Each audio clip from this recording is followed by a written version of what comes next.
7 minutes and Kevin. Screencast every Friday. King and my queen's like, yeah.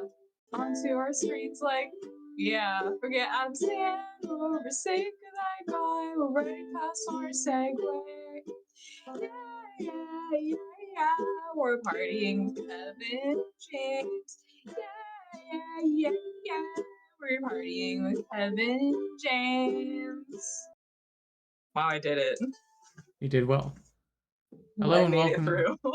Hello and welcome to 7 Minutes and Kevin and Another Party James with Oak and V. I'm Oak. I'm V, and it's honestly incredible that I made it through that time because I had the giggles for the last 20 minutes of this movie. Well, this movie we're talking about today is The Dilemma 2011, written by Alan Loeb and for some reason directed by Ron Howard.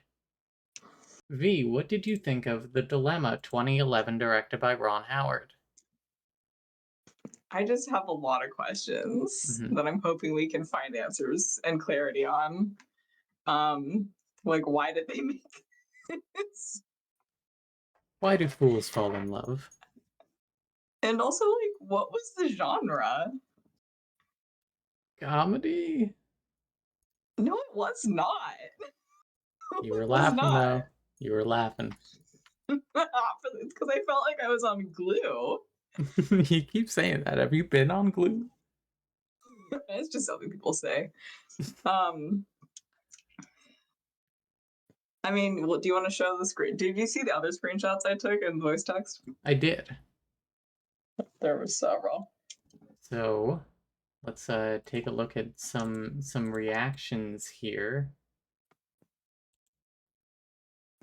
Here's me towards the end of the movie. Here's V towards the end of the movie. And here's me again.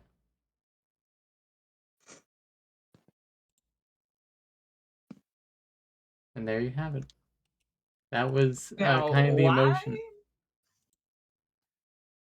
We were pretty bored for 90% of this movie, and then we lost our minds at the end. Not because of anything that really happened in the movie. I think the Kevin madness just finally set in. I wish it was Kevin madness. We barely get to see Kevin in this one. We're with fucking Vince Vaughn the entire goddamn time. Yeah, in my announcement, I almost called him the King of Slop in my announcement because I don't think I've ever seen a movie that he's been in that was good. But I didn't, and I regret it now. Yeah. Yeah, I really hated every word that came out of his mouth. What movies has he been in? He was in Rudy, apparently. Don't like that movie. Jurassic Park 2. He was in the remake of Psycho as Norman Bates. We should watch all the Jurassic Parks. Yeah. He was Zoolander's brother.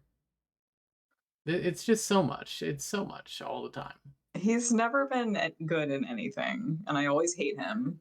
And I thought that I would be annoyed by the one with Ray Romano, but that one was honestly fine. And I came away, I feel like, feeling fonder of Ray Romano. This one I came away hating Vince Vaughn more and being angry that he was ever famous. Yeah, he's still in movies. He's okay. He's in a science fiction action comedy crime film this year called Mike and Nick and Alice. Okay. Next year, he's in a movie called Animal Friends. So, friends, wait till you find out what the dilemma is. Mm-hmm. And in fact, we discussed this. We don't know what the fuck the trailer for this movie is going to be, and I think we should watch it. Thank you for reminding me. Open up. Save us some time. See if they actually. Oh, also, Winona Ryder is in this. Okay, sorry, no, not you. Sorry. We're gonna watch Doug. Instead, watch an unofficial Doug viewing party.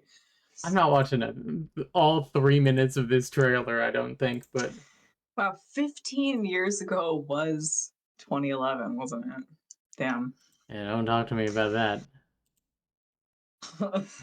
Everyone get your popcorn, And make sure after this ends, you turn to your neighbor and give your review.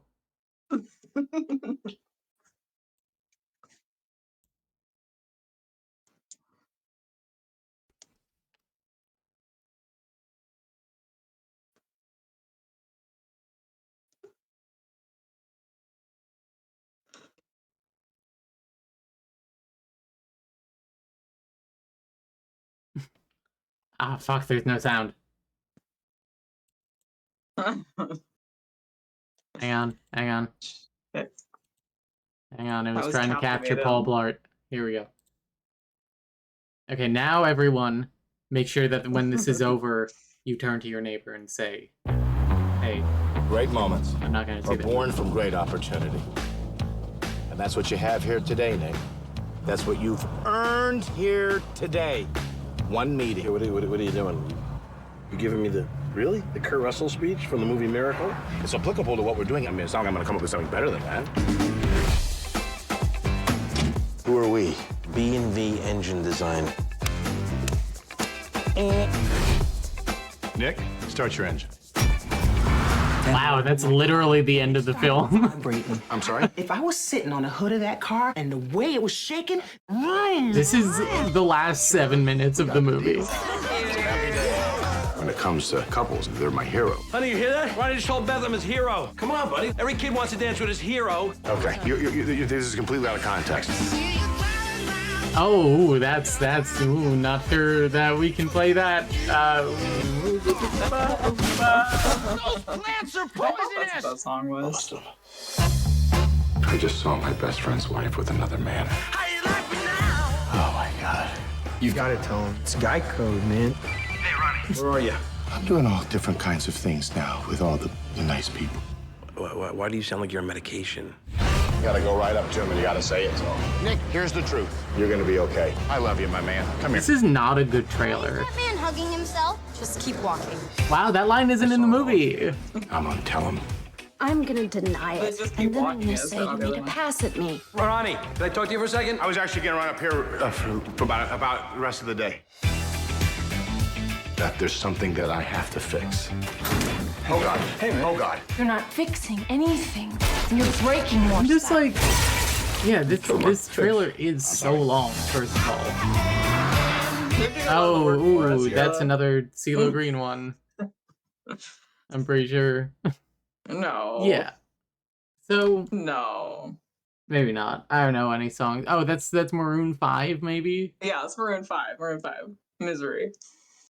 Like Yeah. how I felt watching this movie. That's a good one, but I think that comes too from honesty. And similar interests. Rebecca from Severance, everyone. Cousin Betty. First? Second. Okay. Second. Okay, I think Okay, that's so this is a comedy if you think Vince Vaughn is funny, and only then. And he's not. I'm not even sure it's a comedy then. They're trying to make it seem like it is, aren't they? Yeah. They're trying to make it seem like a movie that you want to see and not that you're watching for a project where you're watching every movie where Kevin James is in the top 2 billing, Yeah. which is what it is. So, okay, I'm gonna need to just talk through the movie to process what happened. First of- But we got to do our 7 minutes first Yeah. of all. First of all, here is our 7-minute clip here. This is 7 minutes from the beginning of the movie, where Vince Vaughn says, "Winston Churchill, he never tore up the dance floor." And then this is 7 minutes from the end. See, I get it. They don't get it. V, what did you think this movie was about? All right, so I said that Vince Vaughn has a longstanding, unrequited love for historical figure Prime Minister Winston Churchill. He wishes to go back in time to meet the man and have a torrid love affair, and his dilemma is trying to figure out how he can ethically do that within the bounds of Winston Churchill's monogamous marriage, I assume, which is kind of true. He never, that's sort of what the dilemma is about. In a way, it's about cheating. He never tore up the dance floor, but he could have, is what Vince says to himself. And then at the end, Vince Vaughn, having failed in his quest to romance Winston in the past, writes a Hamilton-style rap musical about his life, which fails catastrophically as soon as it opens by getting the worst critical reviews the musical has ever gotten. But see, he gets it. They don't get it. Thank you. I would have preferred to watch that film. Well, my guess was, this man wants to be like Winston Churchill, but is in fact a born dancer and doesn't understand why he can't simply fight them on the beaches, the landing grounds, the fields, the streets and hills, because of his dancing soul and his fat ass, his booty clapping on the dance floor. And in the end, he never gets it. He never is able to become like Winston Churchill. Yeah. Wow, so we went kind of similar directions. Yeah. Okay, now I'm going to posit for you what I think my reading of the underlying text of the film is. Mm-hmm. Tell me. And I think that it's that Kevin James is in love with Vince Vaughn. Yeah. And I feel like that's actually canon. That's what all bro films are about. That's what Superbad is about in the end. But it's like supported by the text, and I will defend my position with examples as we get there. Okay. But everyone just keep that in mind, that that's the real core of this film. Yeah. Unfortunately, it's not entertaining. Let's get into it. Hang on. Before we get into it, mhm. I have some lists to take care of here. Yes. Fat jokes at Kevin James's expense. None. Times that Kevin James fell down comedically. None. That's how you know it's bad. Products. Goya, Ford, Scion, General Motors, Dodge, Pabst Blue Ribbon, YouTube, Nissan, Hyundai, Chevy, Pontiac, Hemi, iPod, Happy Meals, Toyota, Chrysler, MacBook Pro, AT&T, State Farm, US Bank, BlackBerry, Urban Fox, Nikon, Jeep, Reebok, Comcast, Blue Cross Blue Shield, Harris, Impact, Bud Light, Lemonheads, Only Vegas, XM, Poker Stars, Verizon, Four Seasons, WGN Radio 720, CSN, and Magellan. The last 15 of those were in the last 4 minutes of the movie. Wow, that was a really 2011 list. Yeah.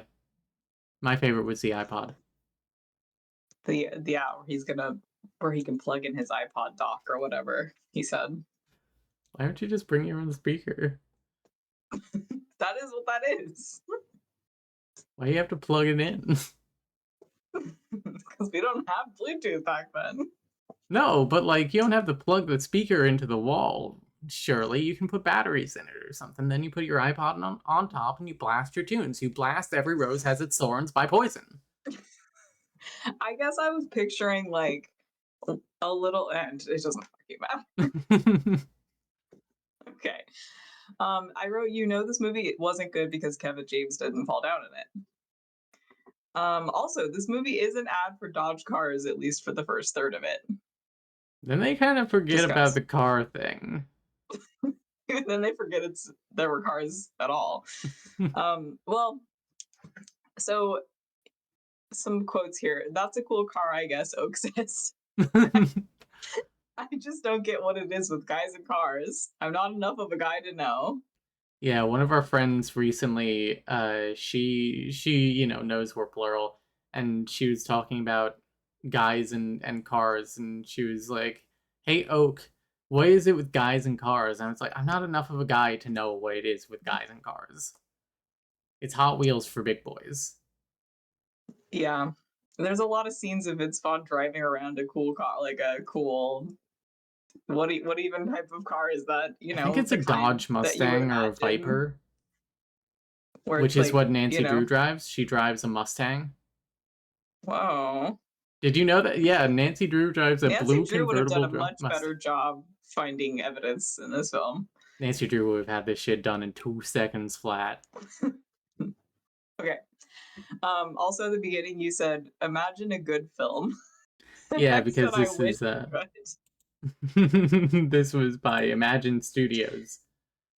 There were there were like 3 different studio logos at the beginning that Yeah. I posited to be a much better film, which is like a short film that's just, it's basically Too Many Cooks, but it's all just studio intro cards. The film never starts. Surely that's been done. Probably.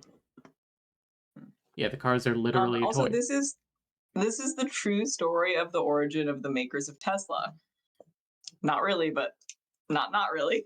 Yeah, Kevin James is kind of the Elon Musk of this film. If only Elon Musk wishes. Yeah, for real.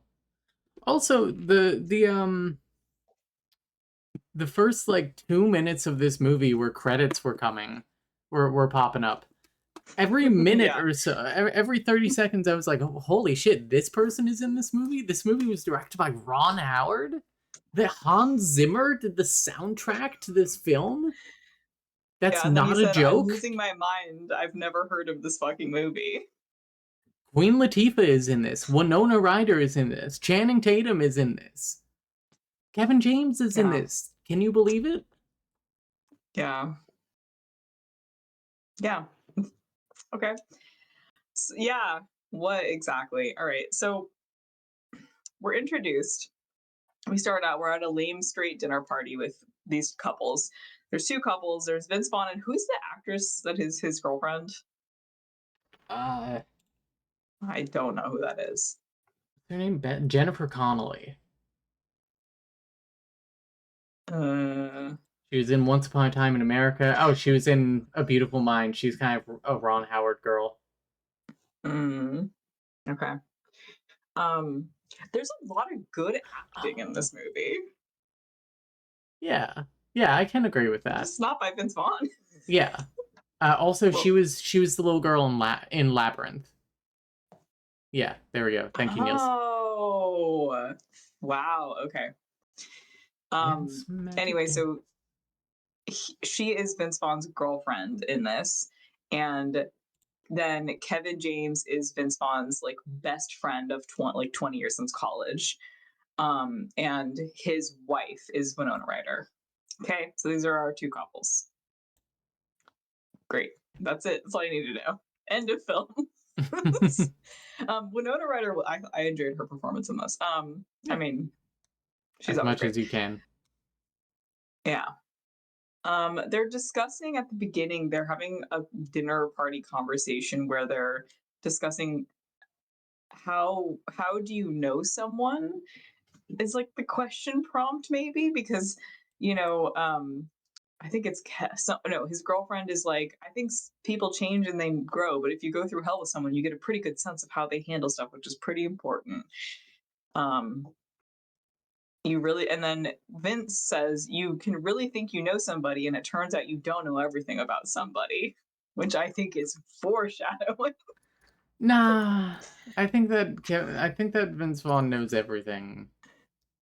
Right. Okay, so we're kind of introduced to the idea that these couples are friends, and that Vincent is. What should I call Jennifer Connelly? I'm not going to remember her name. Her name I'm is going to call Beth. her Labyrinth. I'm not going to remember that either. Just remember, it's the name of Philomena Sunstone's assistant. I might actually remember that. Okay, so then Vince and Kevin are on the way to go to a car play at GM, General Motors. Yep.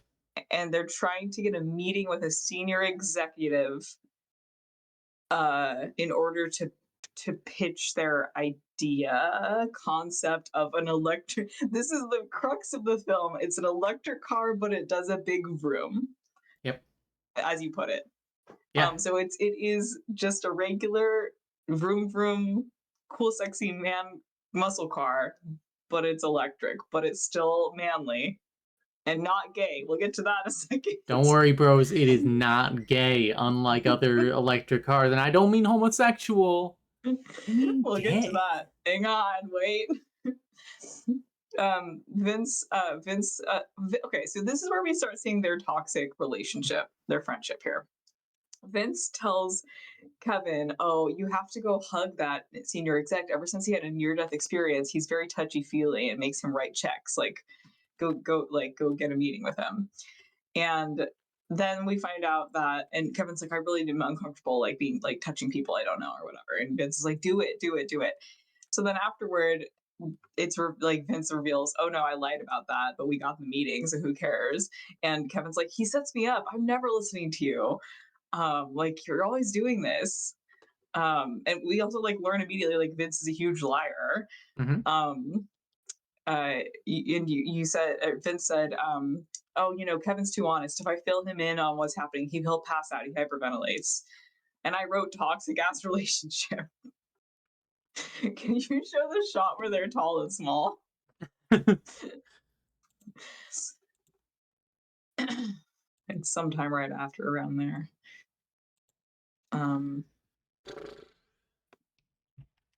It's after that. Is it during the dance? Oh yeah, wait. And then show that clip of him saying that too. Saying what in particular? It doesn't matter actually. Never mind. I think it was before this. Okay, whatever. It doesn't matter. But they are Okay. tall and small. I'll show the scene of them sitting at the end. We'll get there. Vince, they're at like a bar afterward, and Vince is refusing to dance with his beautiful girlfriend while Kevin and his wife are dancing out on the floor. I said I hate every word that comes out of his mouth. Vince says when it comes to being a couple, they're my heroes. Kevin and his wife are my heroes. And so then they force Vince to dance. There's a lot of weird sexual tension between these two, especially in the scene at 7:50. Hang on. I'm not gonna play the music.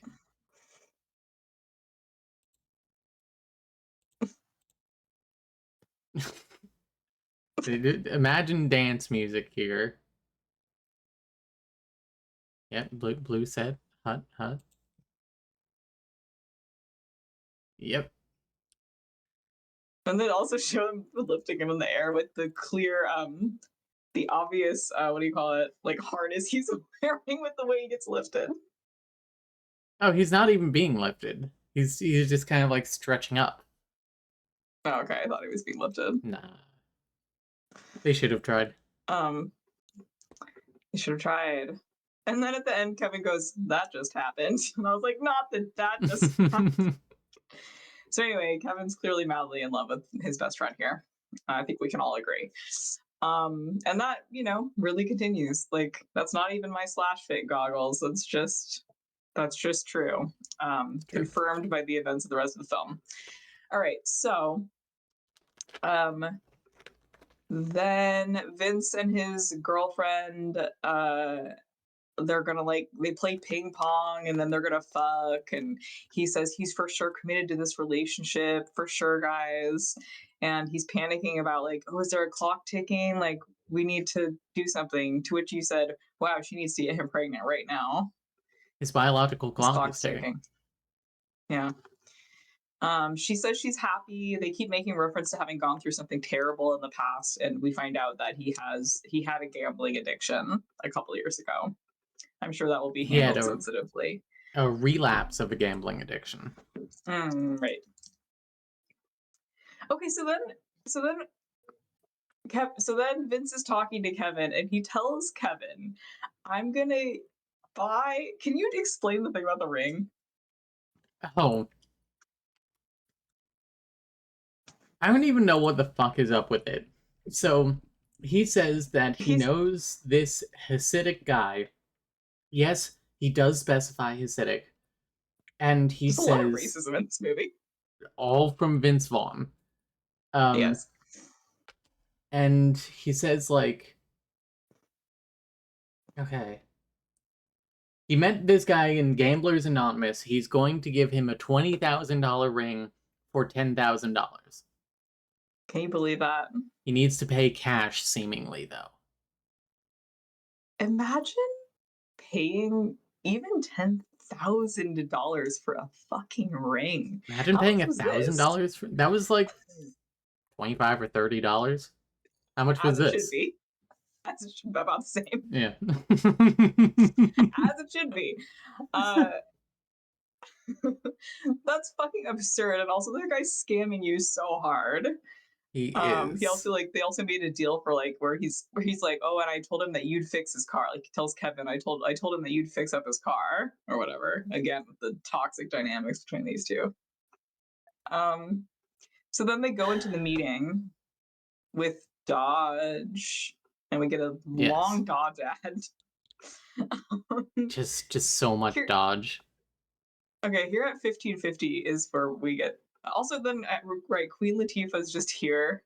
Although my autocorrect said Queen Latina, but not quite. not quite. Close. In a way.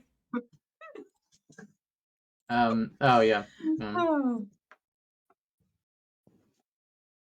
I just need you all to hear this part. This amazing pitch that really sells them. Get up that PowerPoint. Here you go.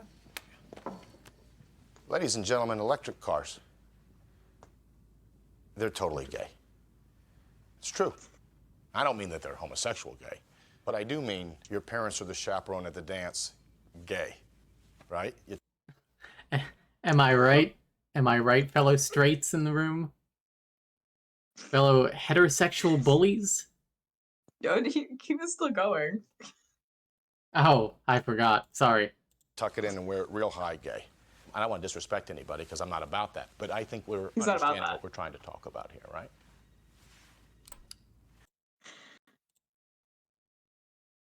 Not about that.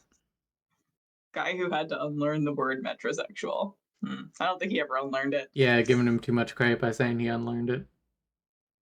Yeah, so then he goes on to show pictures of like Sorry. 20. V, I apologize. I have made a mistake. Your ring apparently costs $66. Oh my god. I don't remember that, but sure.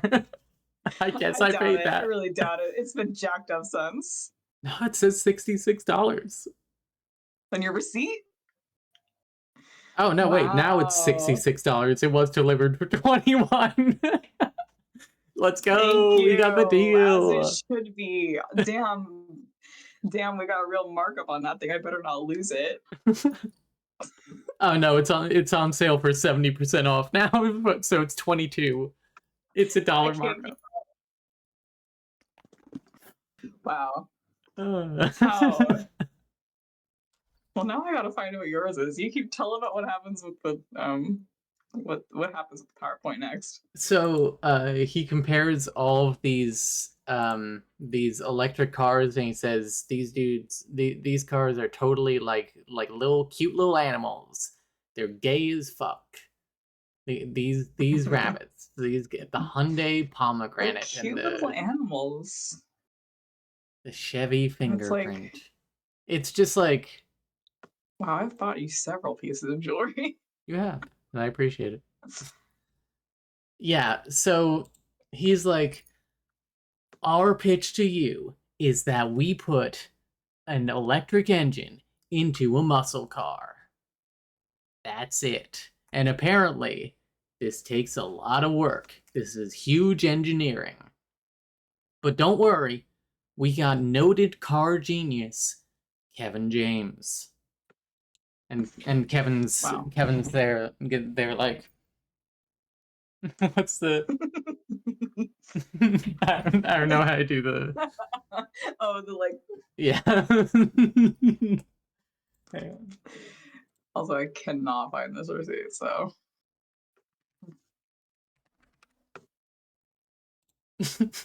Yeah, like now. Yeah, exactly. All right. Yeah. So yeah, it's just some cute pictures of baby animals, and I'm like, I mean, that seems pretty cool, right? I don't think we're straight enough for this. No, definitely not. Remember when you could just continually call something confirmed. gay to mean bad in Yeah, 2011? oh, I found it. Fuck. 42.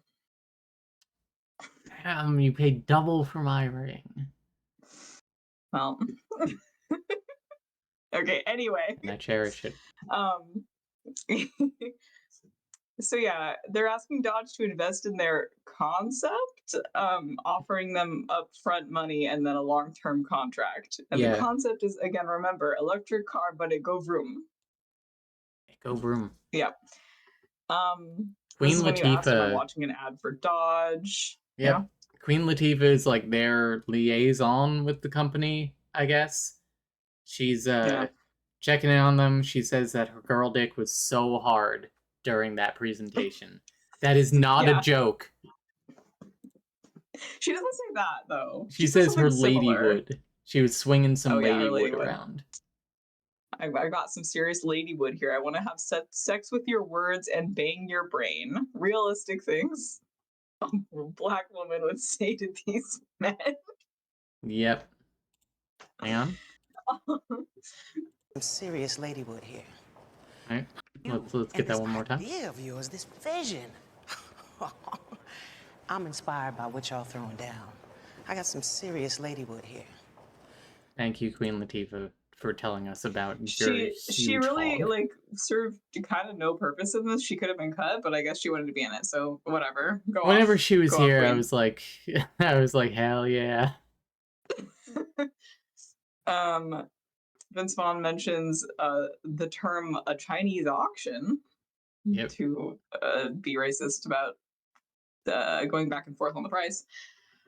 So then Kevin starts having a panic attack right after this about how they're almost in the red zone, some stupid business terminology, basically saying like we are selling them more than we actually have created, which like they really didn't tell them fucking anything about. And that's amazing that they're still selling them more than what they have. Yeah, because they literally were like, gay?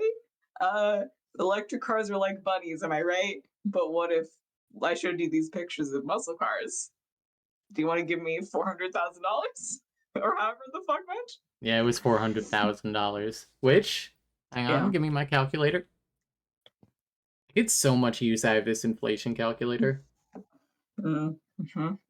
100,000 in 2011. That is 589,000 today. My God, the economy, V. Wow. So then car plot is now over. No. Car plot. Well, okay, we see Kevin freaking out about it a couple Yeah, times. it happens in the but background. otherwise, car plot's over. That's no longer relevant. This movie made me feel so weird. Okay, so then Vince is scoping out the proposal spot where he wants to do the greatest proposal in the history of all proposals, where he needs to set up his iPod dock to play "We Posited," probably "Every Rose Has Its Thorns." I want to know, where was this filmed? Where was Chicago. No, but like that scene in Garden Probably the film, Chicago Botanical Gardens. The Dilemma, probably. The Garfield Park Conservatory. I mean, it looked quite lovely. The scenes feature the conservatory's fern room and palm house. The Garfield Park is melting in the dark. Okay. So he's working with this guy. So then Vince sees Winona Ryder, Kevin's wife, with some man in this lush garden, and he is like, oh no, I hope it's not what I think it is. And so he goes into between the plants where you're not supposed to go. There's a sign that says caution, do not enter. You saw this in the trailer. He gets poison flowers, or he gets poison plants, or whatever. And he sees Winona canoodling, actually very hotly making out with Channing Tatum. I was like, damn, Winona. She was going for it. Truly. Hang on. Honestly, that's a bisexual sandwich right there. You finding it? Yeah. Here we go. I don't know. They kind of work well together. Also, Yeah. I posited right up until here that this was her brother and this was a huge misunderstanding. And then I said maybe they're close. I also fully did not recognize that this was Channing Tatum until like the last 30 minutes in the movie. Yeah. Anyway, so they make out sloppy style. Folgers intensifies, so true. Then my theory was So- because he was all up in these poisonous plants, he hallucinated all of this. Right. Which would have been one way to tell this story. But it wasn't. So then okay, wait. So this is where I want to stop Mhm. and pause and say, men are so weird. Because what would you do in the situation? You see, imagining you have a best friend who is in a straight monogamous relationship. I guess. I have Can you friends who are picture in that? queer Does that monogamous exist? relationships. Can I posit that one?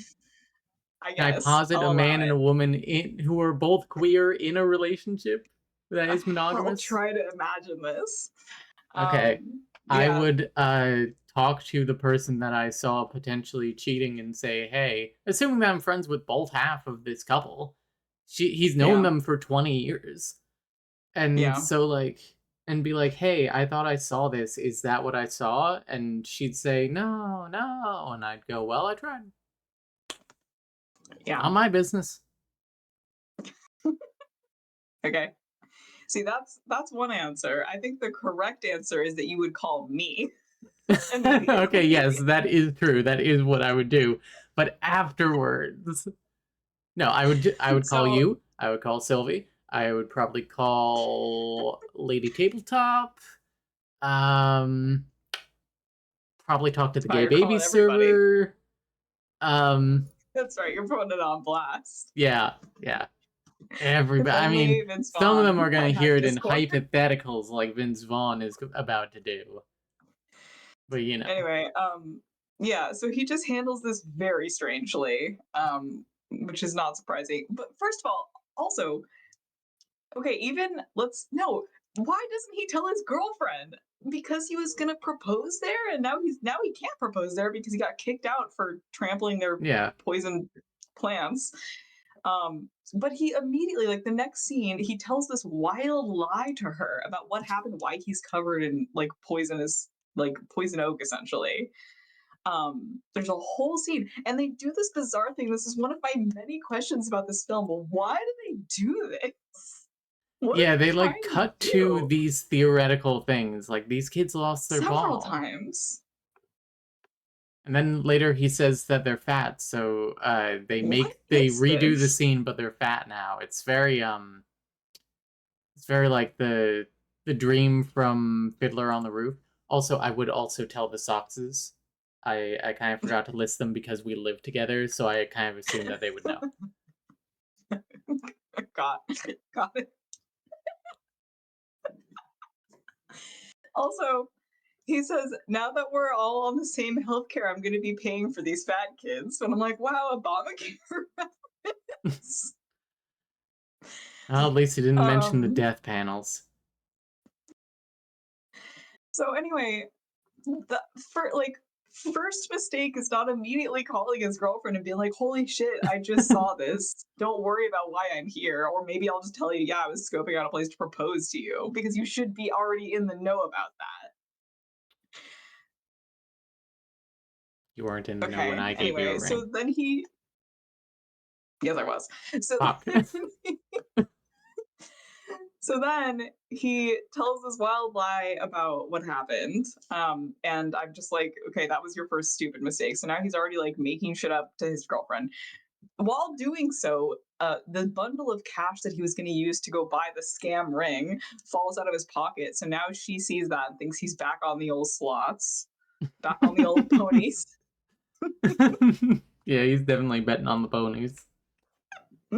No, he's sports betting betting because on- he mentions like parlays and stuff, and you know. he's betting on the curling. Yeah. He's betting on the curling final in the Trying to think of a sport. in the 2012 Olympics. Yeah, This dude he's is for betting some on the, reason betting against South Korea in the women's team archery finals, which they've literally never lost. and ice skating And ice skating. also. He bet against that American girl who just won. Yes, so true. All right. So then now, like, we're the next day, he's having like flashbacks to, you know, Kevin's to Winona with the other man.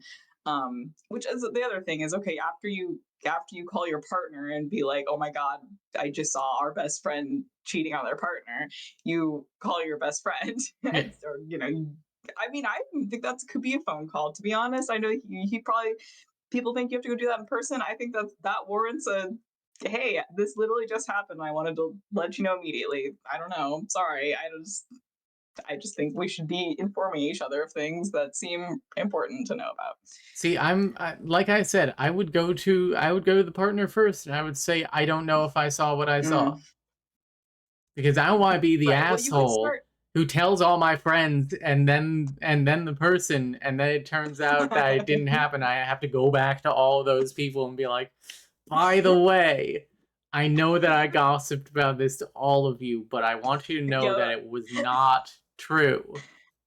That was a crazy choice that you made, by the way. I just thought you should call me. I don't know about all that. Yeah, I'm the asshole You here. gossip to your married partners only. Anyway. Listen, our friends are close. Okay, then there's there's a sequence I don't care about where Kevin's fucking a car or whatever, trying to make it electric. They're in the lab. They're in the garage lab trying to make this car not be gay. They're trying to unforce femme this car. What a time. They also keep Why using does he football do this to metaphors. me? It's like the beauty. Yeah. You gotta fuck the virus into the car to make it beautiful. It's gonna explode in 2 years, though, like every Tesla. Yeah. Anyway, so Kevin's freaking out about how he's under pressure, this pressure cooker, and his shit isn't working, and he's bleeding internally and shit. Kind of seems like you shouldn't have given Dodge a pitch until you had a working product, in my opinion. Yeah. But I'm not a business major, so I guess you need thank money God for it. for that. Okay, whatever. So then Vince goes and like asks some random guys, hey, like, should I tell my best friend that his girlfriend is cheating on her? And they say yes, obviously.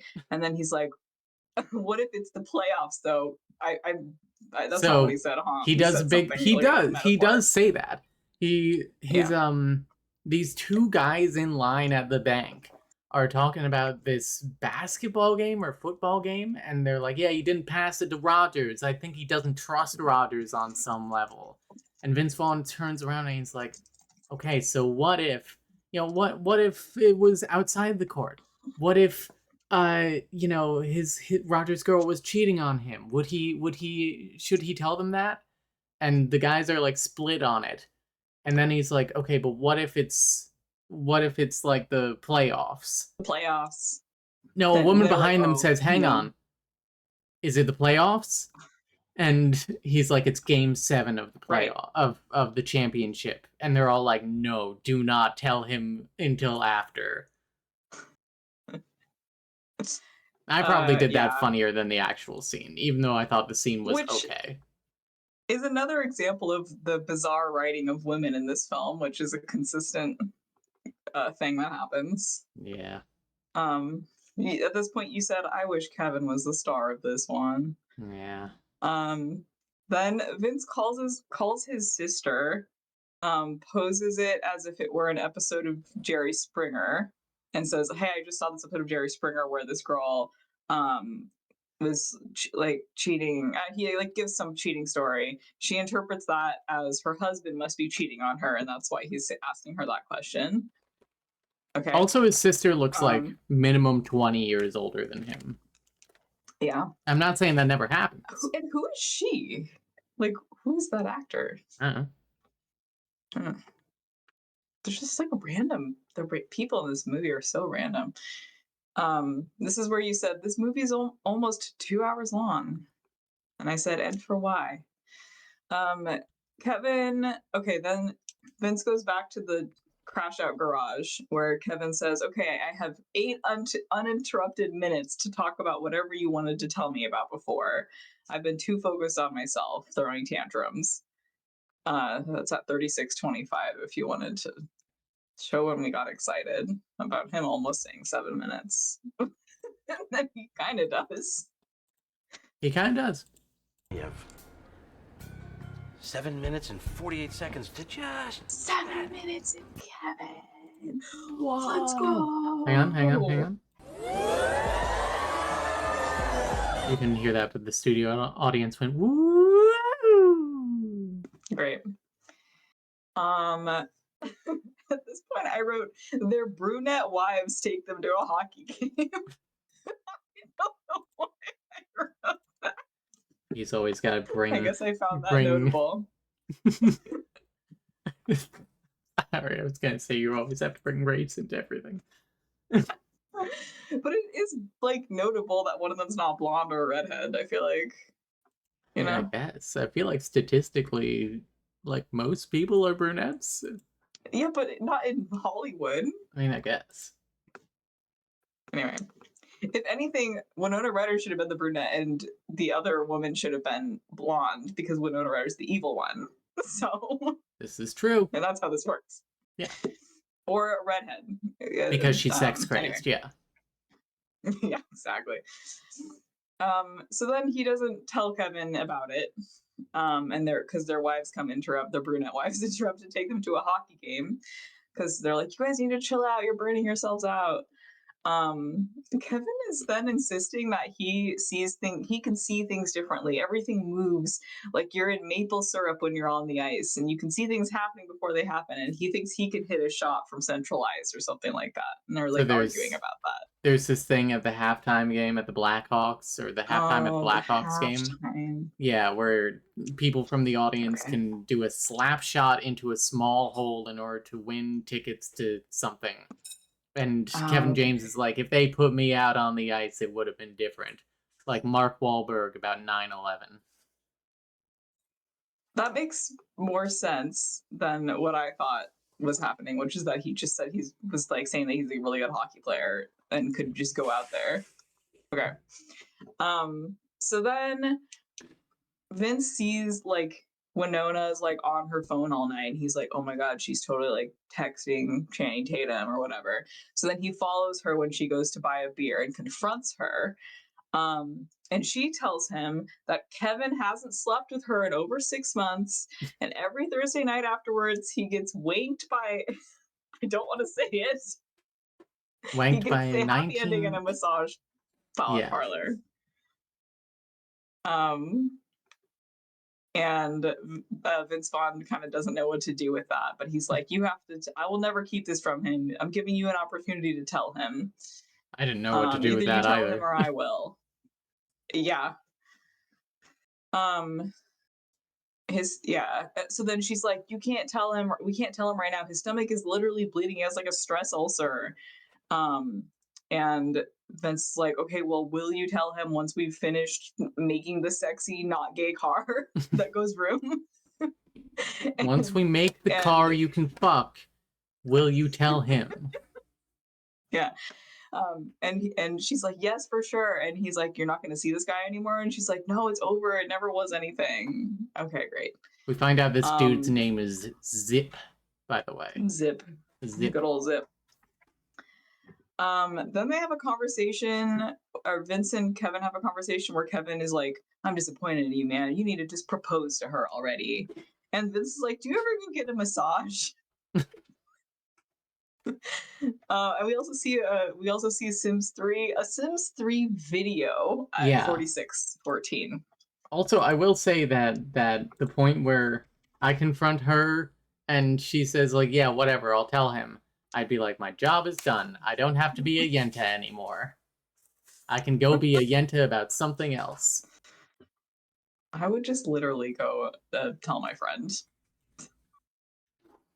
Okay, so here is Yeah, Sims 3, that's right. a video of Sims 3. So this guy's jacking off to Yeah, he has like himself with a couple of hot girls here. And the thing is that for you see it in this instant, it's like, oh, he's playing Sims. And then it's like you pause it and you look closer, and this says like a series of letters and numbers .mov. And it has a progress bar for the video and a pause button and a like full screen button.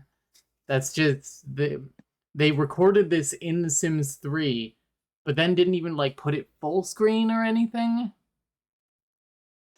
I wish I could see what that fax said. Okay. Your Gotta be your the hardware, VHS right? ass copy of Yeah, it this looks like is no Got good. it. Listen, Okay, I got it. I doubt it would be that much better if I brought out the DVD. There's just something about the warmth of VHS VHS. Yes. Also, Gray says it's not even a horny mod. Yeah. Where's the girl dick? Yeah. Queen Latifah knows Anyway. what's up. Exactly.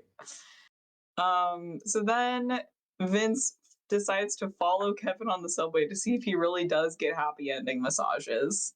And we see this moment where he's like trying to look at him in the other subway car, and he's like looking at this woman instead, and she's kind of like, what the fuck? And he's like, I'm not a pervert. And she's like, that's too bad. And he's like, what? And she's like, I said that's too bad. And we're like, why did they write this at all? I'm sorry. I don't mean to make you feel uncomfortable. I'm not a pervert or anything. I'm sorry. That's too bad. I'm sorry? I said that's too bad. That was my reaction too. Yeah. That is what a pervert would say. I'm not a pervert. Yeah. Yeah. So, okay. Thank God we're halfway through, sort of, honestly. Oh God, the Sybil mention happens. Oh yeah. So Well, okay, so I skipped over some stuff because I was doing dishes. he does seemingly but get happy endings at this massage place. It's pretty racist. It's not like Rob Schneider as the wedding officiant racist, but I might be it's tied. I think the yellow face pushes it over. Yeah. But we did have a debate of whether it is yellow face if he is Filipino, which we did say it is. Yeah, when he does it, it is. When he does it, it is. Specifically when Rob Schneider does it. So But- yeah, they so okay. His hairline then- did scamper backward. Oh fuck. So then so then Vince and Winona meet up at like a diner. Yeah. They meet up at a diner for a meeting about all this. And can you pull up Yeah. that part? We're Because my reaction was this is my reaction. That's what I did. That his wife is sick and twisted. And that she's a liar. I'm gonna tell him that he's married to goddamn Helen Keller. Helen Keller? Yeah. The girl with all the personalities. Sybil. Yeah, Sybil. Who you today, Blanche? How deep do the waters run? You're a 5-year-old on a playground, Ronald. What? Sybil mention. Why did my people have to be dragged into this? You've already dragged my people like 4 times in this movie. Yeah. You dragged the Jews. Yeah. You dragged the gays. You dragged the plurals. And I did not speak up.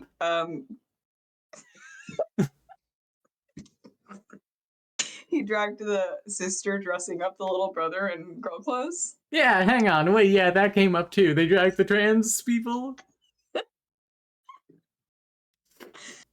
Oh, damn. Why do I get the short end It's of the like- stick this entire film? You got really, really personally personally dragged.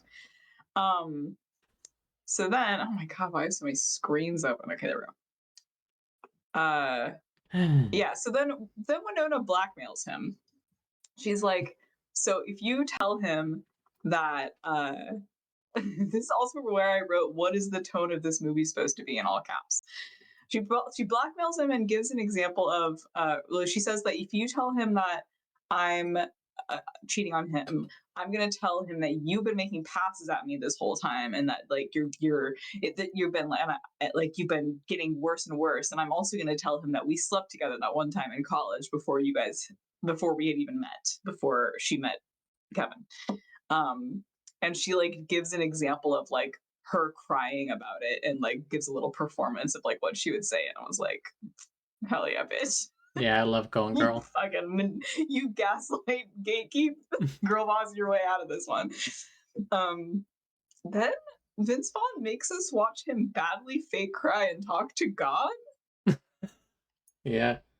Do you recall this? I do recall this. Huh.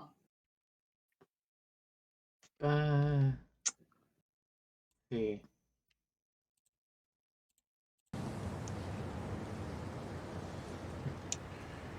I don't even know if you're there, God. There, God, it's me, Vince Vaughn.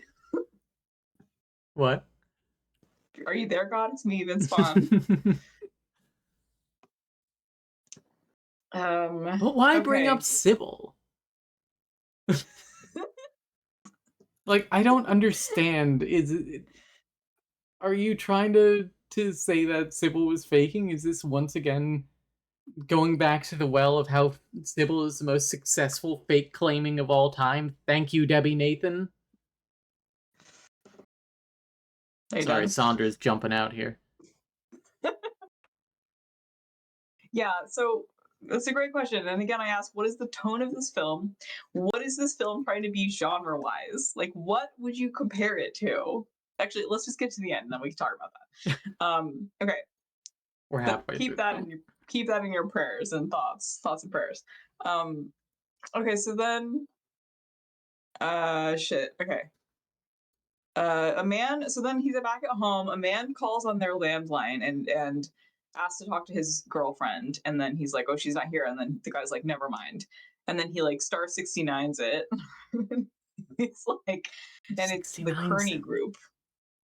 And I was like, okay. And so then he goes and buys like an expensive DSLR like camera, like Nikon, because he thinks, I thought this was like, oh, now I think my wife is cheating on me and I'm like becoming more paranoid and I'm gonna go follow her. But no, he goes and then stalks Winona Ryder like he's the paparazzi after Britney Spears. But he doesn't Or really after Winona Ryder. You know, That's when true. she shoplifted. Which was based of her. True. Let's see. Yeah, so he goes buys a camera. Queen Latifah calls him and says something like, oh, they're gonna offer this deal to somebody else. You guys have to make the car be not gay faster. Yeah. Also, she says like, hey guys, I'm on your side here. That's why I'm being your deep throat in this situation. Then she kind of pauses and then she asks if he's ever seen that movie. And he says, All the President's Men. She says, no, Deep Throat. And she says that it's a great movie. I don't Deep Throat is so in All the President's Men. I know what Deep Throat is. Yeah, so Deep Throat is named after a porn film called Deep Throat about a woman who has a clit at the back of her throat, so she enjoys giving deep throat blowjobs. Okay. Intriguing. And then that became our national history? Yes, in many ways. Wow. Hang on, who directed Deep Throat? First of all, don't mention a better movie in your movie. Politics has always been like this, hasn't it? Yeah. It's not about Watergate? I'm pretty sure that's about Watergate, isn't it?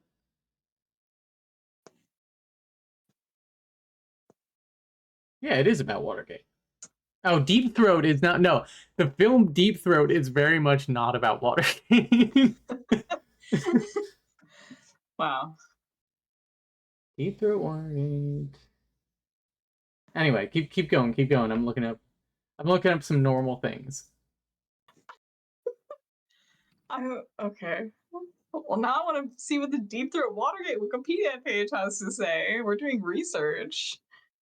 Looking to both the deep Alright. background status of his information and the widely publicized 1972 pornographic film Deep Throat. Here we go. Directed by All right, Jerry great. Gerard.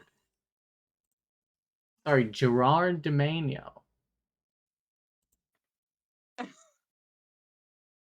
He's one of the Okay. seminal directors, haha, of what is known as the Golden Age of porn LOL. from 1969 to 1984. Hey, can we do... No, I won't suggest the next project. Excuse me? The Golden Age of Porn is our next project? Yeah. I don't think we can stream that on Twitch. And we won't get obliterated. The people in the films will. We'll draw it. Okay, great. Well, I'm glad we sorted that out.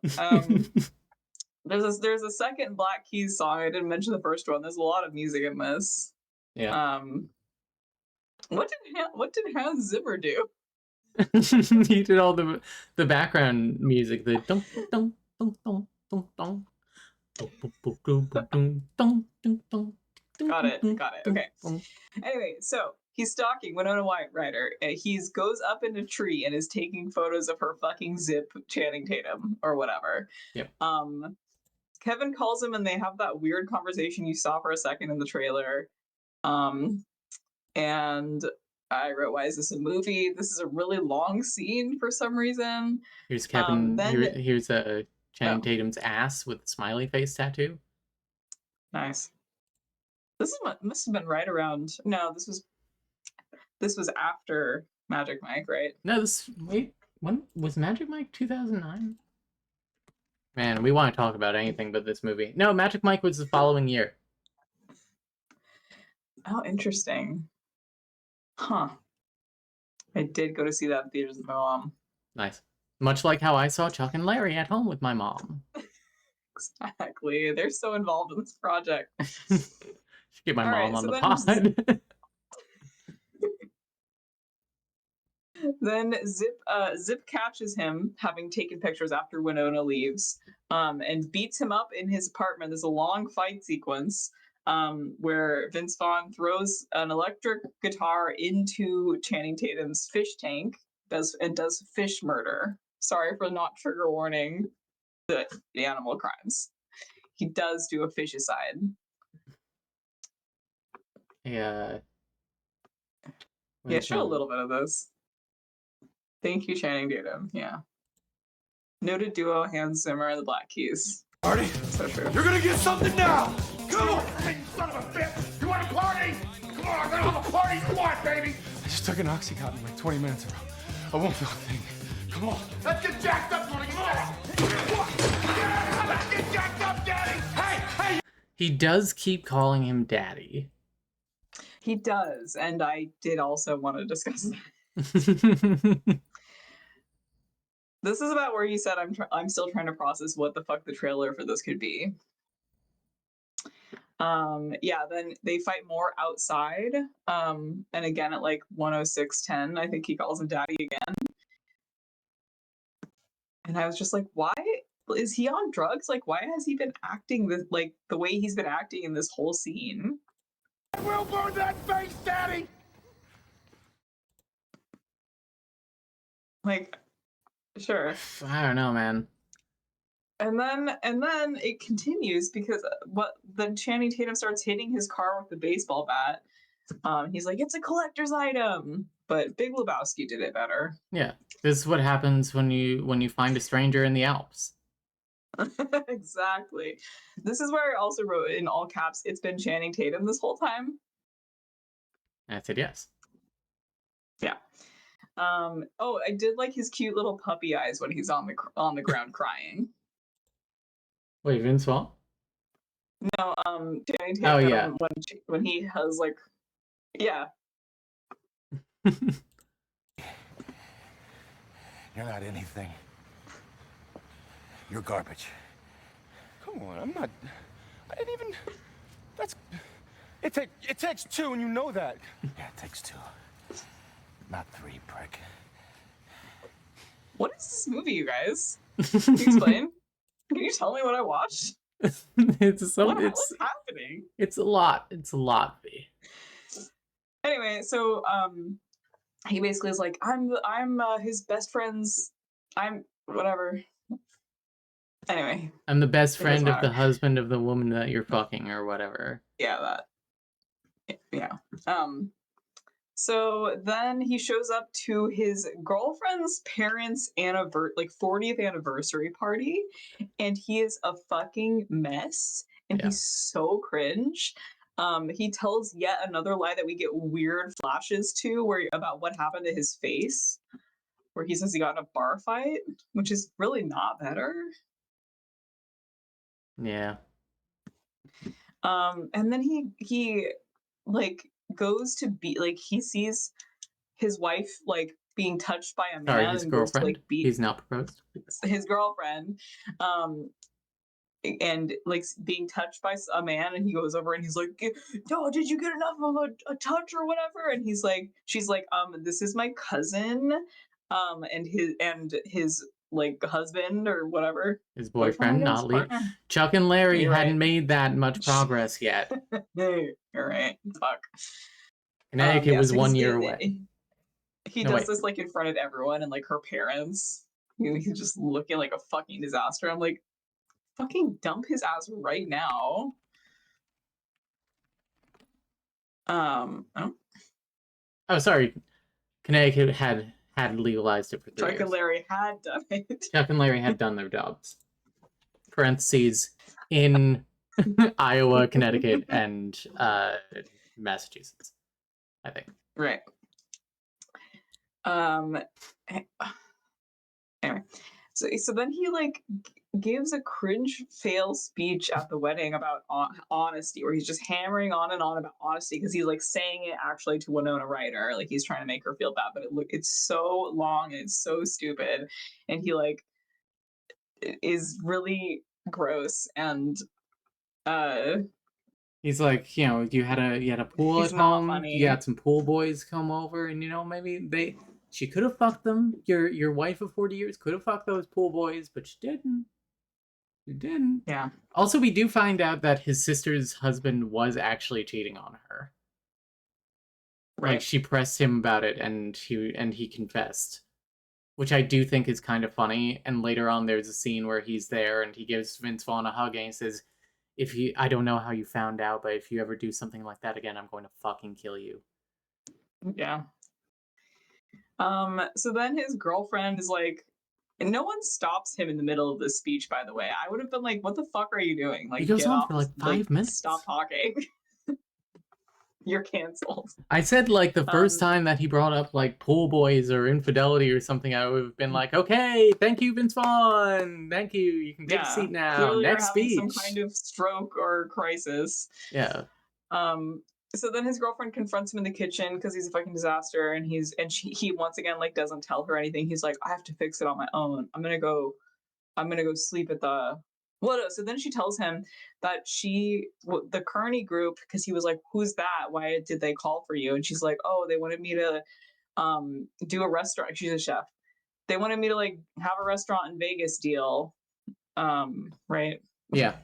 But one, it would take me it would either take me away from you, or it would mean we would both move to Vegas, and I don't trust you in Vegas, and I think that you've relapsed because the day that he caught Winona Ryder cheating and was gonna go and buy the ring from that Hasidic guy, yeah, we do have to say that again.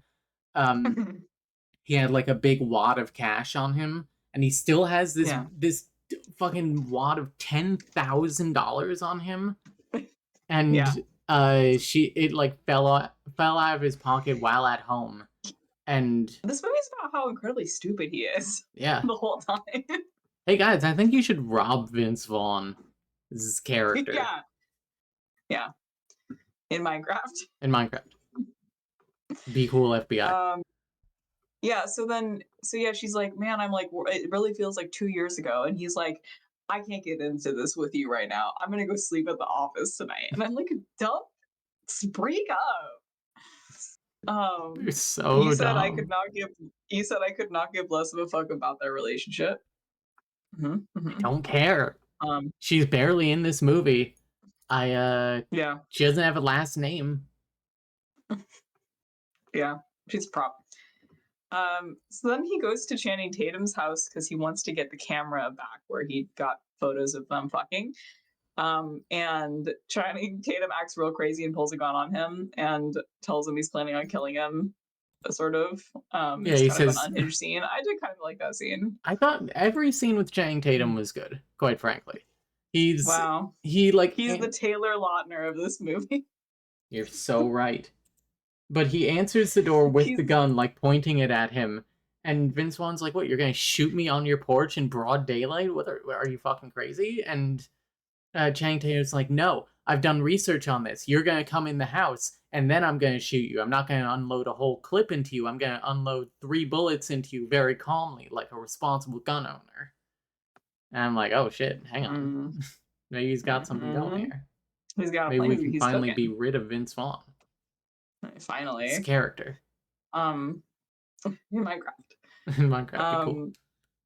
Yeah, so then he asks for his camera back, apologizes to him, talks about his dead fish. He's like, my fish, man. He's like, yeah, sorry, they were your family or your friends or whatever. Meanwhile, Kevin has followed him and says, oh, I just realized I haven't been using my good mic this whole time, but I thought you sound fine. The song sounded bad. Okay, great. But otherwise it's okay. Yeah, otherwise you've been fine. So yeah, so then Kevin sees Vince give Channing Tatum some of his cash, like for damages, I guess. Yeah, for the fish. compensation. And again, he pulls out his giant wad of $10,000 and peels off a few. He's like, here you go. Stupid. So then Vince talks to himself on a bridge, as you saw in the clip. And he's like, I just got to tell him. I just whatever. So then he comes home and they're staging an intervention for him. So it's like a bunch of his friends and family and like a psychologist there to talk to him. And then Channing Tatum shows up. And Kevin's like, oh, I met up with him. I invited him. I know he's your bookie. I know that you've been, he's been placing bets for you. And Channing Tatum's like, oh, yeah, he bets on everyone. He all the teams, whatever. Yeah, you got a real problem, man. It's crazy. Which I thought this scene, like, at this point was actually very funny. Like, the scene up until Channing Tatum comes in, not funny, very stupid. Once Channing Tatum comes in, it's like, okay, you've added an extra wrinkle to it, which is very funny now. Because Winona Ryder is also there. Right.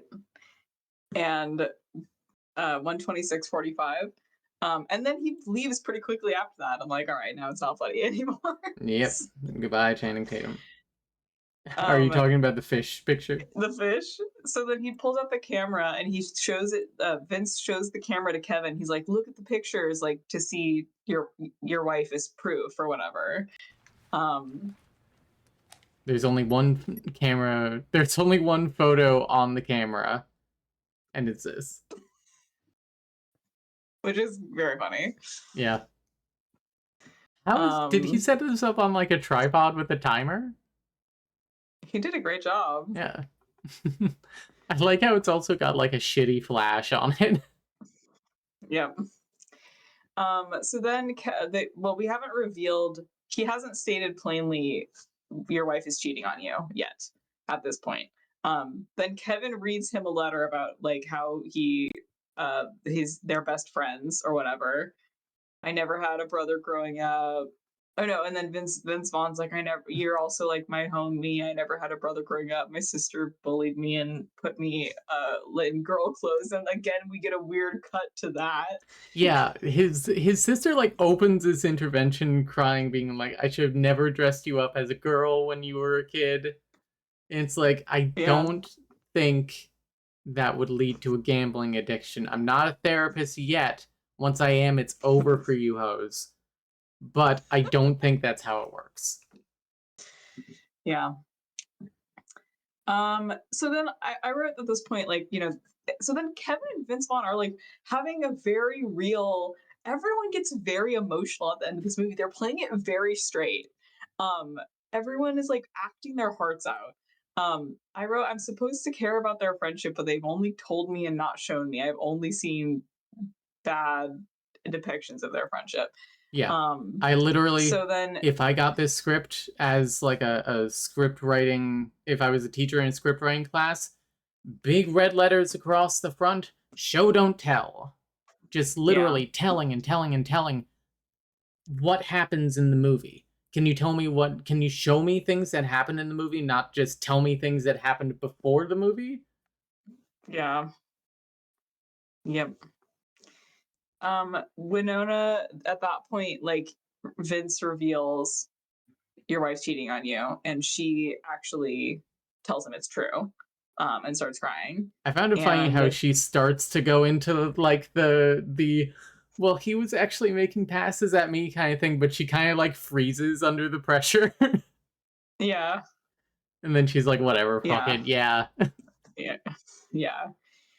And then she like she's telling Kevin, you never want to talk about anything ever. Like, isn't there something about us you still believe in? And and again, I'm like, this Kevin does not actually seem to want to be in this marriage. It's almost like he's in love with someone else. See, here's my thing. I kind of disagree with that. I think that he and Winona Ryder are just like Polly, and they're not talking about it.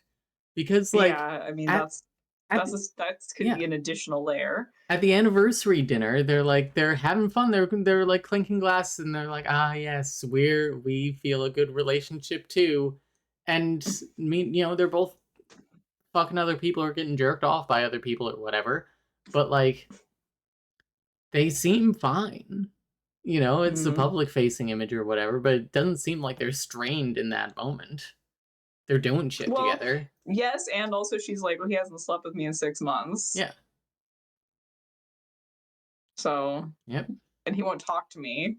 Yeah. About anything. So, yeah. So at this point, I think we said, so what happened with the cars? Yeah. And so then Kevin is like, why didn't you tell me sooner? You should have called me sooner. Like, tell me that you found this out. And because he's like, yeah, Kevin's really betrayed about that. And he's also really betrayed because then Vince is like, okay, well, now we're putting everything out in the open. I should tell you, like, back when we were in college, me and her like slept together. And Kevin's more upset about that. He's like he's hurt by Vince having had sex with his wife, but like I feel like it's because it was Vince. I don't know. Yeah, that seems to be it. Like, I don't know. Yeah. It's you said at this point, literally, who cares? Like, literally, who does this? Was apparently a long time before Kevin James and Winona Ryder met each other, and it was one time. And they like basically haven't talked about it since, and it doesn't seem to have affected their relationship with each other or with Kevin James at all. Like, literally, who cares? Yeah. Stupid. You also said, I hate when men rape women. Yeah. I forget what line it was, but it was very bad. Yeah. And then I said, I wrote to myself, I hope his girlfriend divorces his ass. Yeah. Also, and then I wrote, what? I was gonna say Sylvie brings up a good point of we haven't slept together in 6 months is another showing and not telling, or telling and not showing rather. Yeah. And Neil's saying like, maybe he's asexual, but not if he's not talking to her. That's still bad. Yeah. Yeah. I wish Yeah. straight people would talk to each other. Yeah. Maybe the society Um, wouldn't be so fucked up. Maybe. Unfortunately, they never learned how. Yeah. So now we're playing it very seriously in the third act. Everyone is very emotional, acting their hearts out and crying. Why? Then he has a heart to heart with his girlfriend back at their place, and he's like, "I brought you some food." He has a little bag, and they apologize to each other and say they love each other. And then he proposes to her via an ugly ass ring in the bag that he brought her, which Oak did call immediately as soon as we saw the bag Yep. with like food, quote unquote. Yeah, And she because says yes. he was walking past this like big gambling den multiple times, and I was like, he's got the cash on him, he's being tempted, and he comes back with a ambiguous white greasy bag, and I'm like, he bought the ring to remove the temptation. Lamest proposal ever. Also, this ring does not look like it is worth $10,000. Or no, sorry, this ring does not look like it is apparently worth $20,000. Yeah. What is it? The Hope Diamond? Yeah. Oh man, imagine if you So could get the when- Hope Diamond as a ring, it'd be like that. When she said yes, I'm gonna put in chat what you said so you can perform it for us. I said, why? Just why? Blink twice if you were in danger. Okay, so then whatever, we're over them. Then at the end, we're back to cars now. We've made the cars not gay Woo! anymore. We've made the cars go vroom vroom. So we see Kevin and Vince have their like showdown in the lobby of the Dodge office or whatever. And they look very funny in this scene. Like this framing. Not conversion therapy Just- for cars. Like everything about the framing is so bizarre. Like everything Yeah. looks like it's like a fun house here. This is when I started like laughing hysterically. It looks like that film, what is it, Downsizing, where you can like get shrunk down and live in like Yeah. a small society to save money. It looks like they're doing like Lord of the Rings ass perspective tricks. Fuck.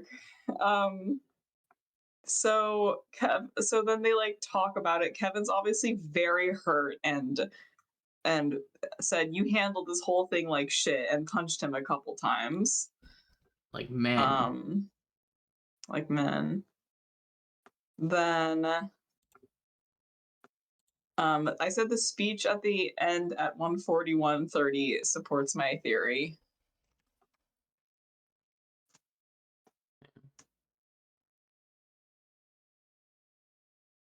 Is it the I Promise You, Nick, or is it with the cars? I don't know.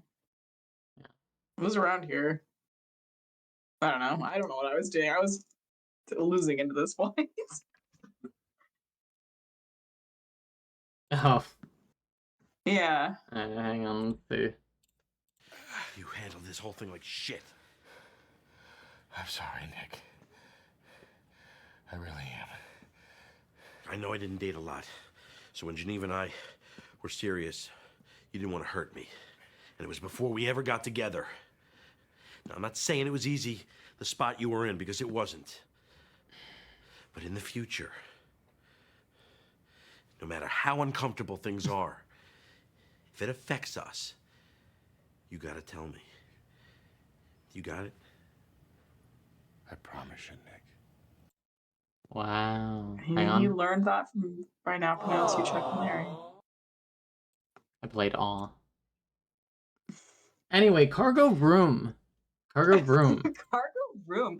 Also, why on God's green earth did you bring up the Donner Party? Oh yeah.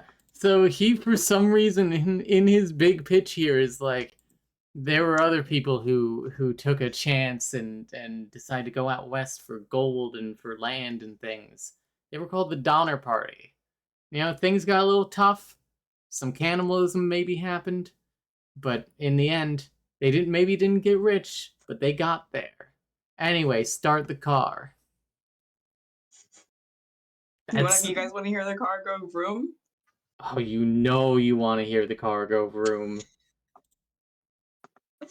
And also the worst ADR you've ever heard. Yeah, hang on. First, car go vroom.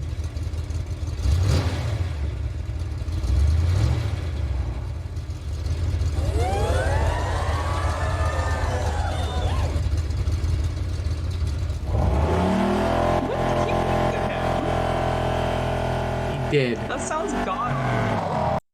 Yeah. Why is your car sick? Your Hang car on. has the flu, sir. Let me play the worst ADR I've ever seen. You were right about these lunatics, Susan. Commit to the long-term deal and cut them a check. It's so quiet and echoey and clearly not that dude's voice if you heard any other scene with him. Is it a manual electric car? I guess. It's electric car, but it's Kevin not James invented gay. It's not a pussy electric car. It's a Cybertruck. It's Cybertruck. Finally.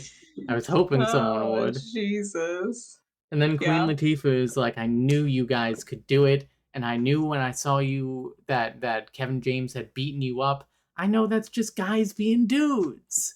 Anyway, if I was sitting on the hood of that car while it was vibrating, I would have come my brains out. Come my brains out of my lady dick. And we're like, okay, thank you, Queen Latifah.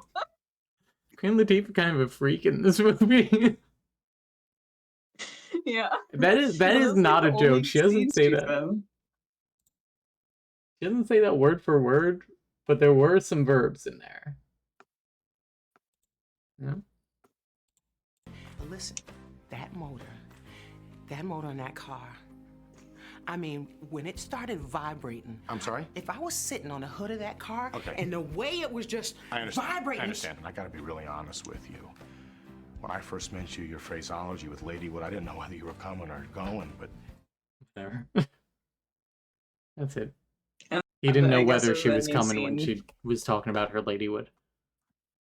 Yeah. Is there a final scene? I don't even remember. The There's hockey. something. The hockey. Oh, right. I cannot Kevin play the shoots a audio from hockey this. puck. But please know that there is so much product placement. But I can show you when he's down on the ice, and then Vince Vaughn. Ooh, the old Chiefs. Yeah. It's pretty uncomfortable. The old Yeah. Blackhawks logo. Blackhawks. But Vince I Vaughn know that. jumps up Starts- on the glass or whatever, and he's like, "You can do it. Remember, good moments are made." You can do it. You can do it. That's it. That's honestly, that is better than what they wrote. Actually, they didn't write it. I think it's a reference to when he was giving a speech from a different movie to him at the beginning of the movie. I think he's giving that speech again. But honestly, you can do it. Okay. So having reviewed all of this, please explain to me, what is the tone of this film? Does anyone know? What? Okay, another question. Why did they write this? I don't know. Another question. Why were all these people in it?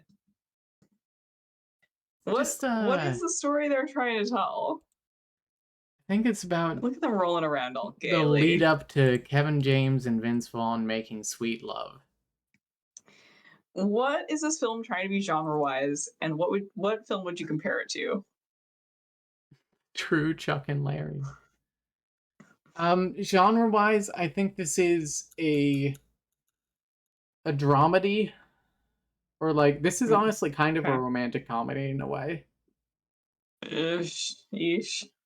And I guess. I think that for a comparison,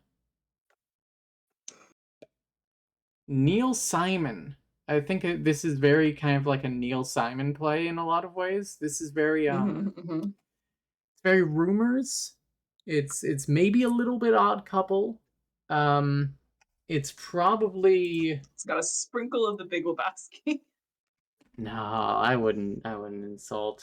It's a little bit not Barefoot in the Park, but probably The Good Doctor. Or Okay. Brighton Beach Memoirs. Or it might be a little bit Come Blow Your Horn, if you know what I mean. Wow, that's what Queen Latifah was saying at the end there. Mm-hmm. You know it. Damn, he was writing plays up until 2004? That's crazy.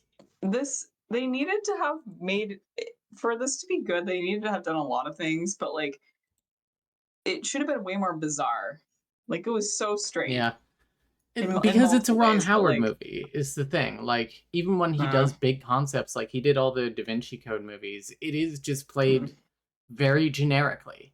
He's not... Yeah. He's, like, the most competent director. Like, when you see a Ron Howard movie, you know that it's not going to be, like, a bad film. It's not going to be, like, a badly made film. I mean, he made Splash. He made Cocoon. He did... Apollo 13.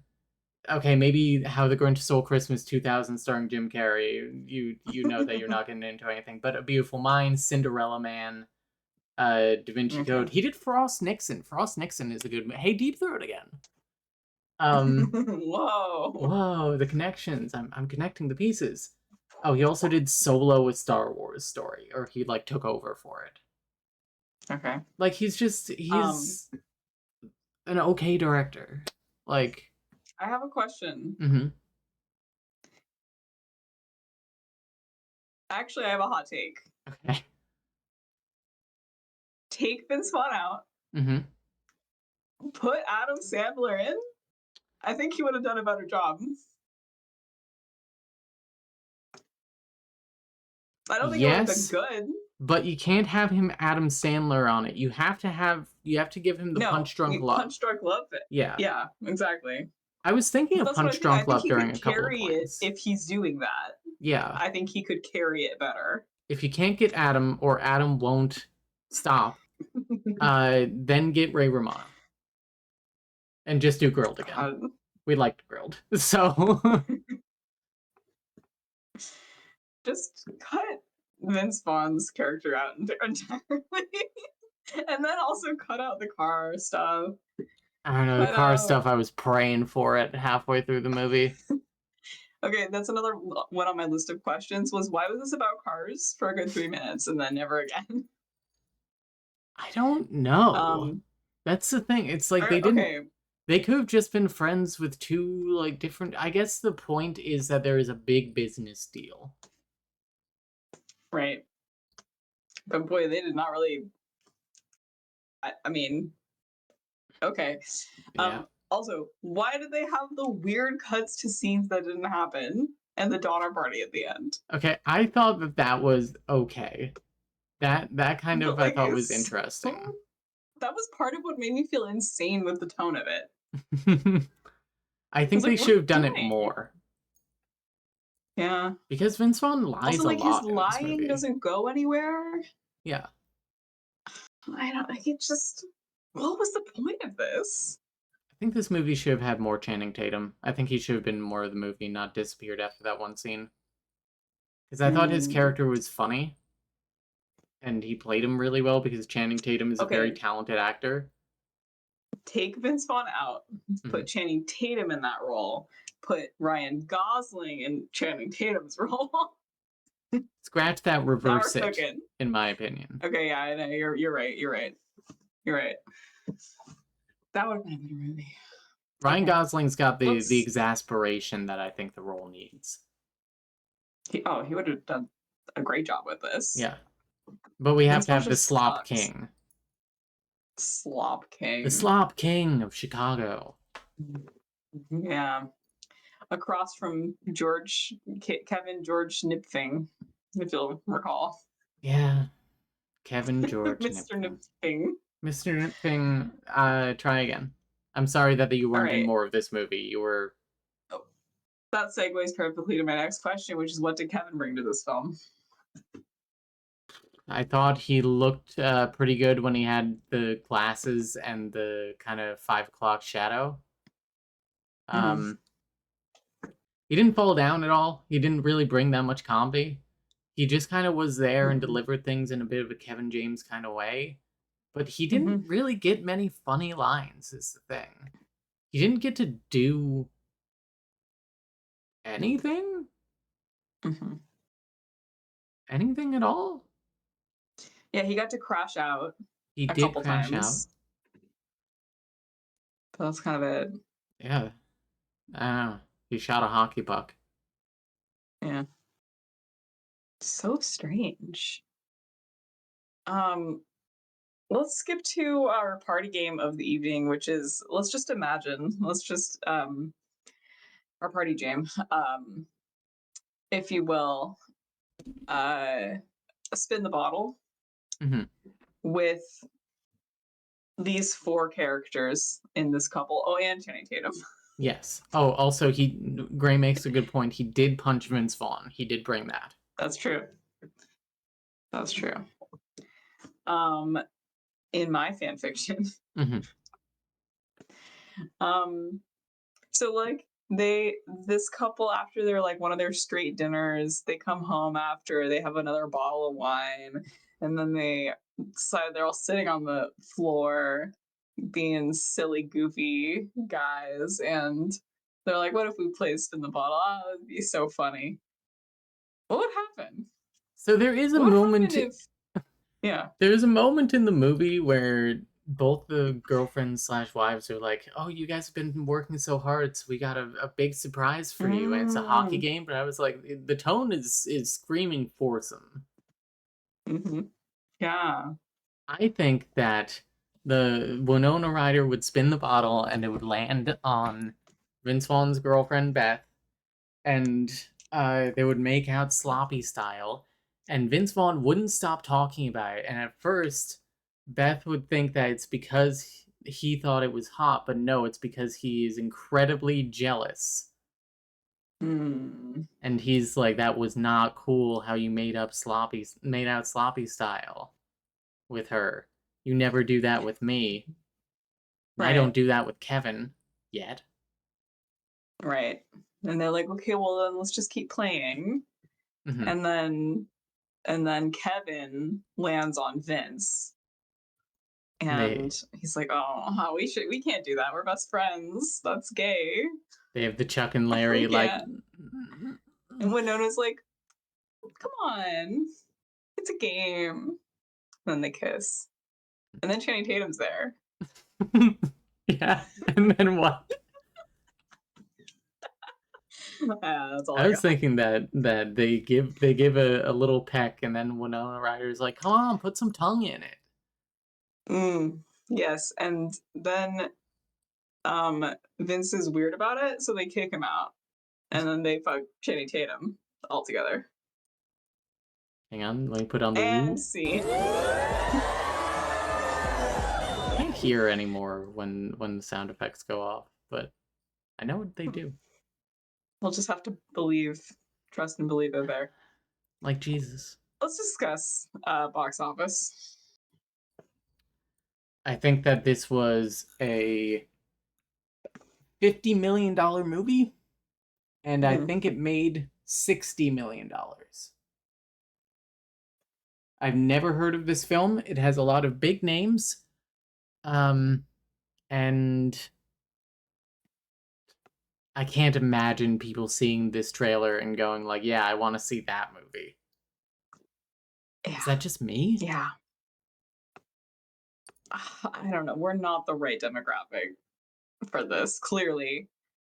But I don't know why they would have seen that. I think 50 and 60 is pretty good. Sorry, I just looked at the number. Ooh. Oh, you can see. Yikes. No. Yeah, I can see. What was your guess? I was gonna say like 60. I was gonna actually say break even. Not break even. I was gonna say they like made the same. So the budget, which they did. The budget was $70 million, and they made $69.7 million. So they actually underperformed by about $300,000, which is a bit less than what they the Chrysler Company gave gave Vince and Kevin. Yeah, I expected it to be a massive loss too. Or well, no, actually, I didn't. I expected it to be a bit more, but yeah. Wow. All right, Rotten Tomatoes. And what? This can't have this. This must have terrible ratings. Ooh, hang on. I'm gonna. In a 2025 interview with Vulture last year, the director called the film a disappointment. From the test audiences, you could just see it didn't have it. It turned out that infidelity was not funny to people. We were pretty smugly certain that it was. It had some sequences I was really proud of. Channing Tatum gives me credit for teaching him and the world that he could be funny because he was great in this one sequence.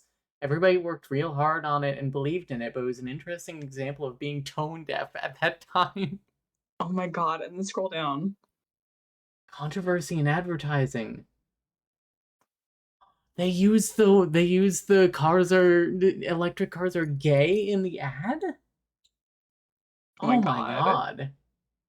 God. Universal said it contacted the Gay and Lesbian Alliance against defamation about the line before the trailer was released, and GLAAD said the step indicated the studio knew the line was problematic. Yeah. Yeah. What would you...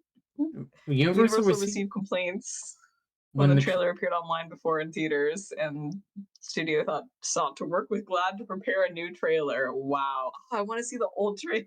No, I don't. I don't care enough. Wow. Ron Howard chose to keep the line in. Wow. He supported the removal of the line from advertising, but justified his decision to keep it in the film, saying if storytellers, comedians, actors, and artists are strong-armed into making creative changes, it will endanger comedy as both entertainment and a provoker of thought. Brother? So what I'm hearing is that gays saved this film from being more widely known about and seen because of potentially this drama and controversy. Yeah. It's hang on, let me see. Trailer number 1. Great moments are born from great opportunity. The movie Miracle is applicable to what we're doing. I mean, it's not gonna... Nick, start your engine. It was shaking. No? When it comes to... Not in this one. Okay. What a strange thing. All right, let's get through the rating and get out of here. Yeah, I'm gonna say this has like a fucking, I don't know, 25% critics, like 30% audience. No, lower. I think this has a 30% critics, 10% audience. Okay, let's see. 24% critics, 30% audience, 29% audience. Basically even. Mm-hmm. Yeah. Hang on, I gotta read a couple of comments on the UK trailer for this film. 15 years ago, Zach Robinson, 1990, says, it better be R-rated. Comedies that don't have that touch of realism they need to be a proper comedy. Then 15 years ago, Lou Manchu says, this comes out on my birthday, smiley face. Hope this comment has made all of your days. And then like a kind of face. Mm-hmm. Wow. Yeah. What are we watching next? In like several weeks. Hang on. Oh, first of all, I do want to see what the actual critical response is here. It boasts a likable cast and interesting premise. No, it doesn't. But the dilemma can't decide what to do with them, and the result is an uneven blend of cheesy slapstick and surprisingly dark comedy. Betsy Sharkey, of the LA Times wrote, "What the dilemma ultimately does best is create a platform for Vaughn to drag that iconic character of his into full-blown adulthood." Yeah. Ooh. Justin Chang puts the perfect genre together for us. Are you ready for this word? Yes. Serio comedy. Like serious comedy. No? I just don't That's like kind of the that. face that you make during a serial comedy, though. I did laugh, but not because it was funny. Yeah. The This made me feel insane. filmmakers are confused as to whether they're making a side-splitting bromance, nope, or an unsparing that is in there, nope, or an unsparing warts and all look at a screwed up relationships, parentheses, sort of. Mm, What a intriguing. This made basically no money on DVD too. Rip and piss. All right, I have to go to bed. Yeah. Bad movie. Do you know what our next one is? Oh, it's I think it's Zookeeper. Hang on. Boo. Yep, Zookeeper came out the same year. Okie dokie. At least it will be more Kevin, I think. Yes, it is Kevin. It's Kevin and a Right, bunch of it's- talking animals, I'm pretty sure. All right. Can we watch Zoolander instead? No, Zookeeper. You and me can watch Zoolander tomorrow if you want. You do I'll watch have to Zoolander any day. tell me what you think of Vince Vaughn's performance in Zoolander, though. I don't not even remember him in that. He is in it. He's in the second one, too. Wow. Yeah. All right. All right. Well, until next time, don't be a Yenta and tell all of your friends when somebody's cheating on their partner.